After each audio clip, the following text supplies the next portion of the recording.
नमस्कार दर्शक बंधुरा किचेन कापिंग्सের আবারও একটি নতুন এপিসোডে সবাইকে স্বাগত জানাই। আশা করছি আমার সকল প্রিয় দর্শক বন্ধুরা সকলেই সুস্থ এবং ভালো আছো। তো আজকে আমি তোমাদের সামনে হাজির হয়েছি ইলিশ মাছের মাথা দিয়ে কচু শাকের একটা রেসিপি নিয়ে। এটা একটা ট্র্যাডিশনাল রেসিপি, এটা ঠাকুমা পিসিমার আমল থেকে বহল তবিয়াতে রাজ করে আসছে। তো দেখে নিয়ে যাক আজকের রেসিপি। আর রেসিপিটি ভালো লাগলে লাইক কমেন্ট শেয়ার করার অনুরোধ থাকলো।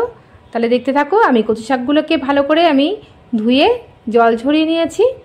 আর এদিকে ইলিশ মাছের মাথা নিয়ে নিয়েছি, শুকনো লঙ্কা, কাঁচা লঙ্কা আর একটু সাদা জিরে আর একটা তেজপাতা।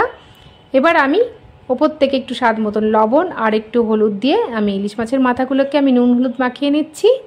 ভালো করে নুন হলুদ মাখিয়ে আমি আধ ঘন্টা রেখে দেবো। তারপরে কচু শাকগুলোকে আমি একটুখানি ভাপ দিয়ে নেবো। প্রেশার কুকারে আমি একটা সিটি দিয়ে নেবো। তোমরা চাইলে এটা কড়াইতেও এটা সেদ্ধ করে নিতে পারো। হাতের সময় কম থাকলে তোমরা এটা প্রেশার কুকারে একটা সিটি দিলেই হয়ে যাবে। আমি সব কচু শাকগুলোকে প্রেশার কুকারের মধ্যে দিয়ে দিচ্ছি। আর একটু সামান্য জল দিয়ে দেবো যাতে তলাটা না ধরে, কেননা কচু শাক নিজেই জ্বলো, তাই উপর থেকে একটু দিয়ে দিচ্ছি স্বাদ মতন লবণ। তারপরে আমি ঢাকনা আটকে আমি একটা ভেপার দিয়ে নিচ্ছি। আমি এটা একটা সিটি দিয়ে আমি এটা ভাপ দিয়ে নিচ্ছি। একটা সিটি পড়ে গেছে। তারপরে আমি কড়াই বসিয়ে দিয়েছি। কড়াইতে দিয়ে দিচ্ছি একটু সর্ষের তেল। তেলটা গরম হলে আমি মাছের মাথাগুলোকে এপিট ওপিট করে আমি ভেজে নেব। মাথাগুলোকে ডিপ ফ্রাই করতে হবে যাতে কাঁচা না থাকে। আমি এপিট ওপিট করে আমি মাথাগুলোকে ভেজে নিলাম।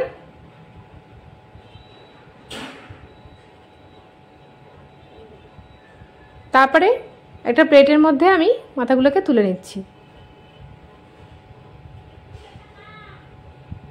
এবার এই তেলের মধ্যে ফোড়নে দিয়ে দেবো সাদা জিরে, শুকনো লঙ্কা, কাঁচা লঙ্কার একটা তেজপাতা। তারপরে ভালো করে নেড়ে চেড়ে নিচ্ছি। আর জল ঝরিয়ে রাখা কচু শাকগুলোকে দিয়ে একটু কষিয়ে নেব। আমি ভালো করে 3 থেকে 4 মিনিট একটু কষিয়ে নিচ্ছি। আর দিয়ে দেবো এর ওপর থেকে স্বাদ মতন লবণ।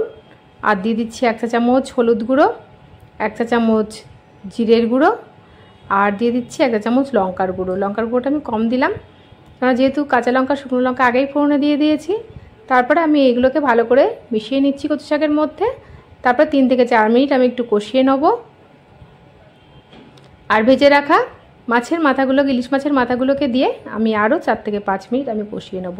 মাথাগুলোকে একটু ভালো করে ভেঙে নিচ্ছি, তাহলে ভালো করে মিশে যাবে কচু শাকের সঙ্গে আর স্বাদটাও ভালো ছাড়বে। আমি ভালো করে এটা মিশিয়ে নিয়ে আমি একটু ঢাকনা দিয়ে দেবো 10 মিনিটের জন্য।